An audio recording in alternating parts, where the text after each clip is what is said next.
Assalamualaikum warahmatullahi wabarakatuh. Bagaimana kabar kalian anak-anak? Semoga selalu semangat dalam mengikuti pembelajaran ya. Kali ini kakak Nuri akan menjelaskan materi tentang seni rupa yang ada di NTB nih. Oh ya, ngomong-ngomong, sebelum kakak menjelaskan ke materi, ada nggak sih yang tahu letak NTB itu di mana? Ya, letak Nusa Tenggara Barat atau disingkat NTB ialah sebuah provinsi di Indonesia yang berada di bagian barat Kepulauan Nusa Tenggara. Ibu kota provinsi ini berada di kota Mataram. Nah, kakak akan menjelaskan pengertian seni rupa itu sendiri dan nanti kakak akan memberikan contoh seni rupa yang ada di NTB. Oke? Pertama, pengertian dari seni rupa itu sendiri. Apakah kalian tahu pengertian seni rupa atau baru mendengarnya nih?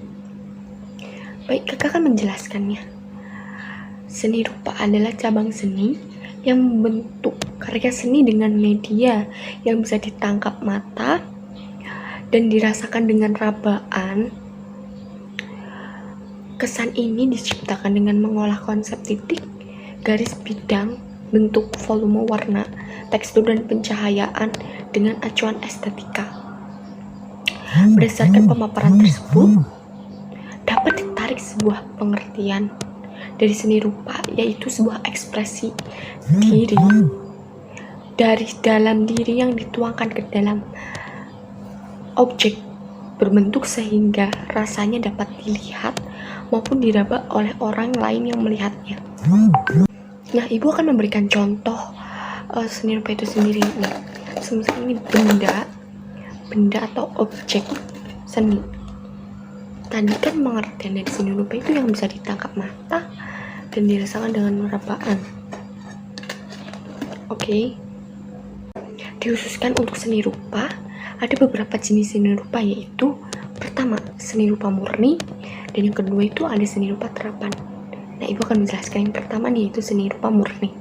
Seni rupa murni lebih menghususkan diri pada proses penciptaan karya seninya dilandasi oleh tujuan untuk memenuhi kebutuhan akan kepuasan batin senimannya. Seni murni diciptakan berdasarkan kreativitas dan ekspresi yang sangat pribadi.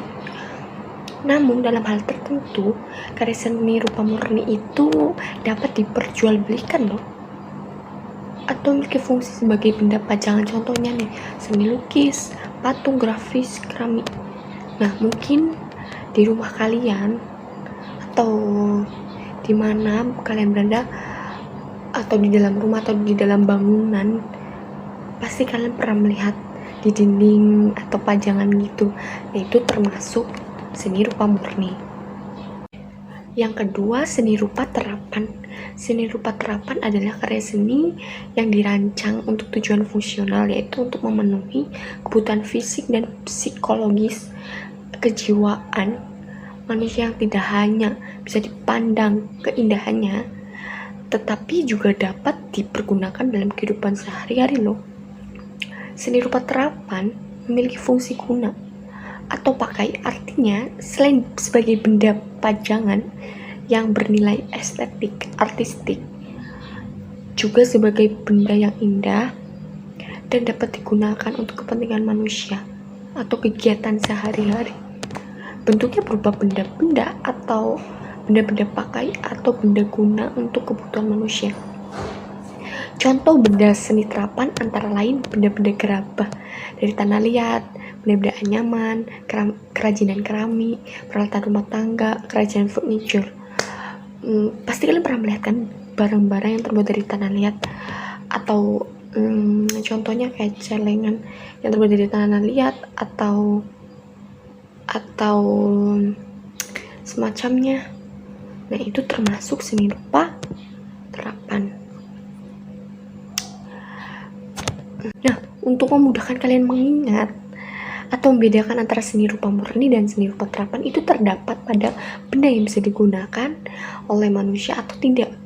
Maksud kakak itu hanya untuk pajangan saja atau juga bisa digunakan dalam kegiatan sehari-hari. Seni rupa murni itu benda yang hanya untuk pajangan. Nah, kalau seni rupa terapan itu bisa digunakan dalam kehidupan manusia. Apakah kalian paham? Sangat gampang sekali kan untuk membedakan antara seni rupa murni dan seni rupa terapan. Lanjut, kakak akan memberikan contoh seni rupa yang ada di NTB. Nah, nanti gua akan memberikan contoh, nanti kalian bisa lihat. Oke.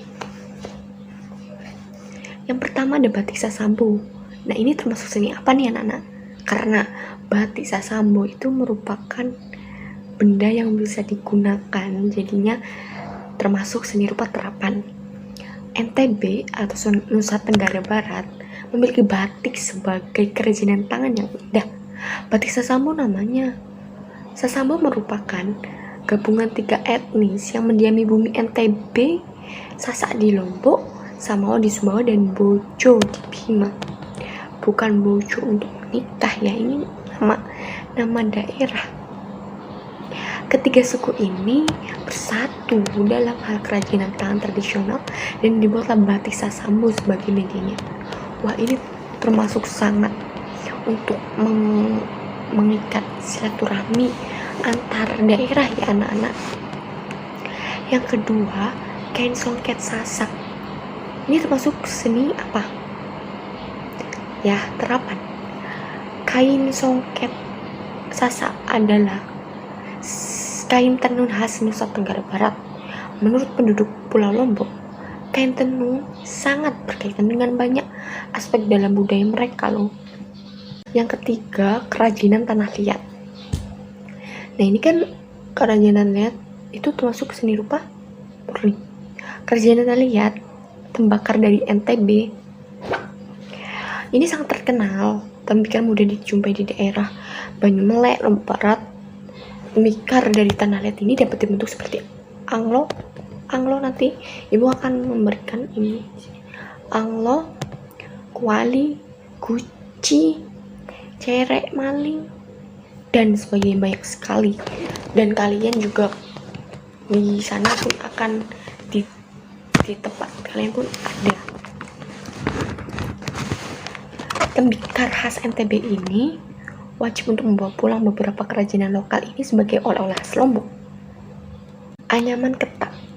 Lombok juga mempunyai desa, sentra industri kerajinan tangan yang tertua dan terbesar, yaitu Desa Baleka. Yang dihasilkan di Desa Baleka adalah pernak-pernik anyaman khas Lombok yang disebut anyaman ketak. Yang kelima, mutiara laut dan air tawar Sekar Bela.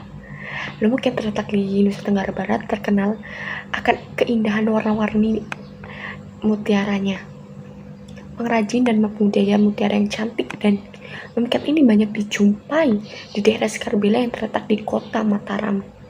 Nah, yang terakhir anak-anak, gasing Lombok, begasingan. Kalau di sana tuh namanya begasingan. Masyarakat Sasak mempunyai permainan tradisional yang tergolong cukup tua, yang dinamakan begasingan atau sejenis gasing. Wah, jadi teringat masa kecil ya. Bedanya, gasing khas Lombok ini mempunyai jenis tersendiri. Gasing besar untuk memukul disebut mantok, dan gasing kecil untuk diputar atau dipasang dinamakan penggorong atau pelepas. Bahan gasing khas Lombok Timur ini terbuat dari kayu dan besi pinggirnya, dari biji baja kolaher yang dipandai. Nah, bagi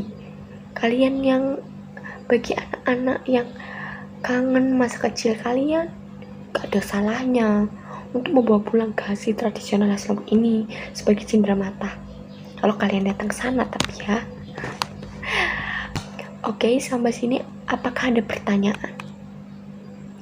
Baik, kalau tidak ada, ibu akan mengakhiri pembelajaran kali ini. Wassalamualaikum warahmatullahi wabarakatuh. Dadah.